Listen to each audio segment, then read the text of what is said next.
ஒரு கடுமையான வார்த்தை. யார்கிட்டயாவது இருந்து வந்தால் நாம் கொஞ்சம் விலகி போயிடுறோம். இதில் தான் மனுஷ வாழ்க்கையோட மிகப்பெரிய போராட்டம் இருக்குது. நாம் ஒவ்வொருவருக்கும் ஒவ்வொருவர் தேவை. ஆனால் ஒருவரை தொடர்ந்து காயப்படுத்திக்கிட்டே இருக்கோம். சிந்திச்சு பாருங்க. அன்பு இல்லாமல் போனதால் அல்ல, வலியை அதிகமாக கொடுக்குது அப்படிங்கிறதுக்காக மட்டும் எத்தனை உறவுகளை விட்டு நீங்கள் விலகி இருக்கீங்க? நான் தனியாக இருந்தாலே நல்லது என்று எத்தனை முறை நினச்சிருக்கீங்க? ஆனால் இரவு நேரம் அமைதியில் அந்த தனிமையில் உங்கள் மனசை மெதுவாக துளைச்சது இல்லையா? அதெல்லாம் உண்மை என்னென்னா, நாம் சந்திக்கும் ஒவ்வொருத்தருக்கிட்டையும் நிறைய முள்கள் இருக்குது. கோபம், அகம்பாவம், ஈகோ, பாதுகாப்பின்மை அப்படிங்கிற முட்கள் இருக்குது. அதே முட்கள் உங்கள்கிட்டையும் இருக்குது. அப்படின்னா கேள்வி எது? நாம் ஒருவரை ஒருவர் காயப்படுத்துவோமா?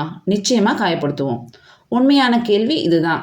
காயப்படுத்தாமல் அருகில் இருக்கிறத கற்றுக்கொள்ள முடியுமா? இந்த கதை ஒரு சின்ன கிராமத்தில் நடந்த கதை.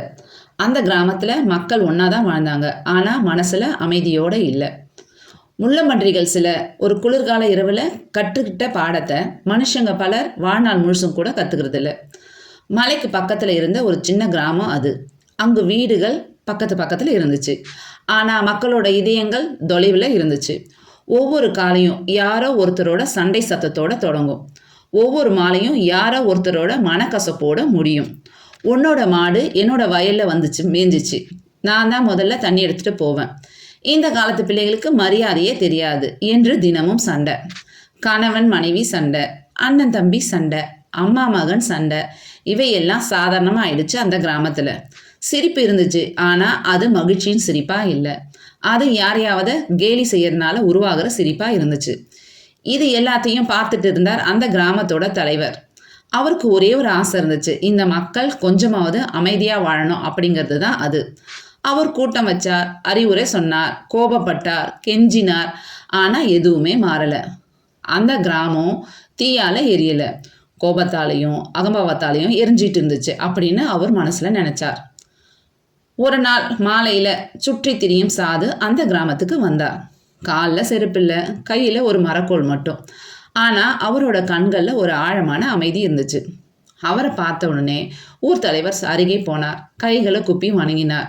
ஐயா, எங்கள் கிராமம் நோயால் அல்ல, வெறுப்பால் பாதிக்கப்பட்டிருக்கு. மக்கள் ஒருவர் காயப்படுத்திக்கிட்டு இருக்காங்க. எனக்கு அமைதி வேண்டும், ஆனால் எப்படி கொண்டு வர்றதுன்னு தெரியல என்றார். சாது அமைதியாக கேட்டார். பிறகு மெதுவாக சொன்னார், இன்னைக்கு சாயங்காலம் எல்லாரையும் இந்த ஆலமரத்துக்கு கூட்டிட்டு வாங்க அப்படின்னு. மாலை நேரமும் வந்துச்சு. முழு கிராமமும் ஆலமரத்தடியில் கூடுச்சு. சிலர் மரியாதைக்காக கூடியிருந்தாங்க, சிலர் ஆர்வத்துக்காக கூடியிருந்தாங்க, சிலர் இன்னும் என்ன நாடகம் அப்படின்னு பார்க்கலான்னு கூடியிருந்தாங்க. அந்த சாது போதனையே செய்யலை, மாறாக மக்களுக்கு ஒரு கதையை சொல்ல ஆரம்பிச்சா. அன்பு குழந்தைகளே, உங்கள் வாழ்க்கையில் நீங்கள் உணர்ந்திடாத அளவுக்கு கொடிய குளிரை கொண்ட ஒரு குளிர்காலம் வந்துச்சு. அது ஒரு அடர்ந்த காடு. அங்கே குளிர்காலம் சீக்கிரமாக வந்துச்சு. பனியால் மரங்கள்லாம் மூடப்பட்டுச்சு. காற்று எலும்பை வெட்டுற அளவுக்கு குளிர் இருந்துச்சு. ஒரு மலை மேலே சில முள்ளம்பன்றிகள் தனித்தனியாக வாழ்ந்துட்டு வந்தாங்க தங்களோட குழியில். ஒவ்வொருவரும் வெளியே தைரியமாக காமிச்சிக்கிட்டாலும் உள்ளுக்குள்ளே பயந்துக்கிட்டே இருந்தாங்க. ஒவ்வொரு முள்ளம்பன்றியும் தனக்குத்தானே கேட்டுக்குச்சுங்க, இன்றிரவு நான் உயிரோடு இருப்பேனா அப்படின்னு. அப்பொழுது ஒரு இளம் முள்ளம்பன்றி வெளியே வந்துச்சு. குளிர் அதோட உடலை ஊடுருவுச்சு. அது தனக்குத்தானே மெதுவாக சொல்லுச்சு, நான் இப்படியே தனியாக இருந்தால் காலையை கூட பார்க்க முடியாமல் போயிடும் போல இருக்கே அப்படின்னு.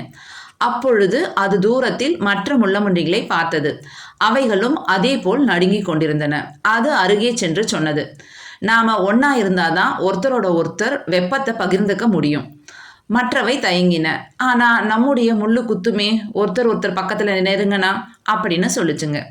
இளம் முள்ளம்பன்றி ஒரு ஆழ்ந்த மூச்சை விட்டுச்சு. ஆமாம், வலி இருக்கத்தான் செய்யும், ஆனால் தனியாக இருந்தால் இந்த குளிரே நம்மளை கொன்னுடும். அனைவரும் மெதுவாக அருகே வந்தனர். முதல் முயற்சி மோசமாக இருந்துச்சு. முள்கள் ஒருவரை ஒருவர் குத்துச்சு.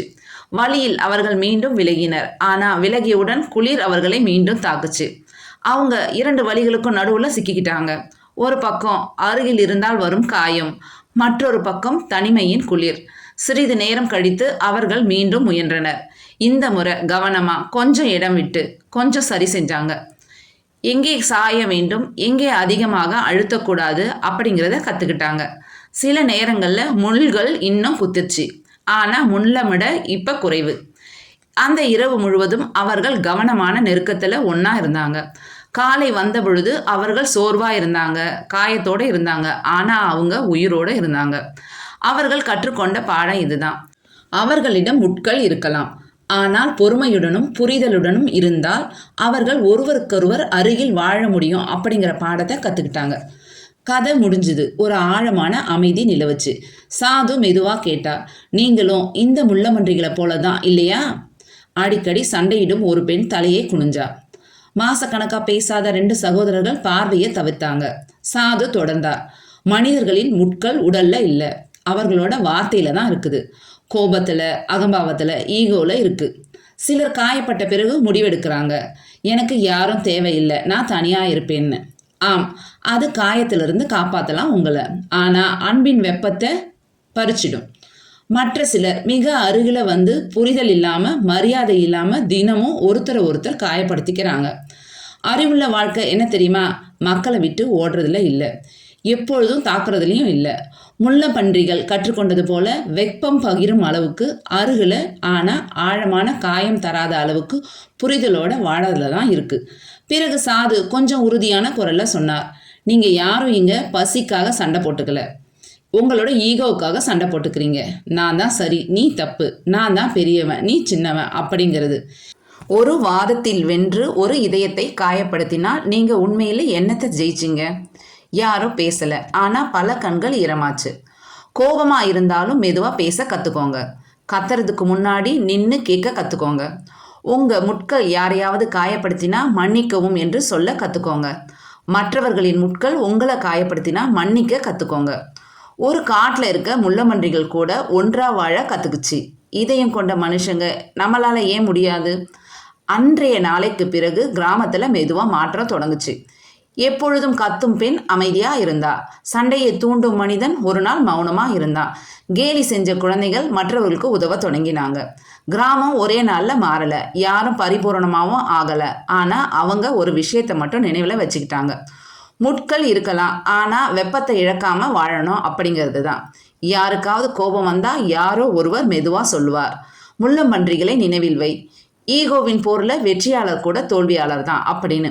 அது மந்திரம் போல வேலை செய்யலை, ஆனால் மருந்து போல வேலை செஞ்சிச்சு. மெதுவாக ஒரு சிறிய மாற்றம், ஒரு சிறிய புரிதல், ஒரு சிறிய கருணை, அவ்வளோதான் போதும். ஏன்னா இந்த கதையோட பாடம் முள்களை அகற்றுறது அல்ல, மற்றவர்களின் முட்களோடு எப்படி வாழறது அப்படிங்கிறத கற்றுக்கிறது தான்.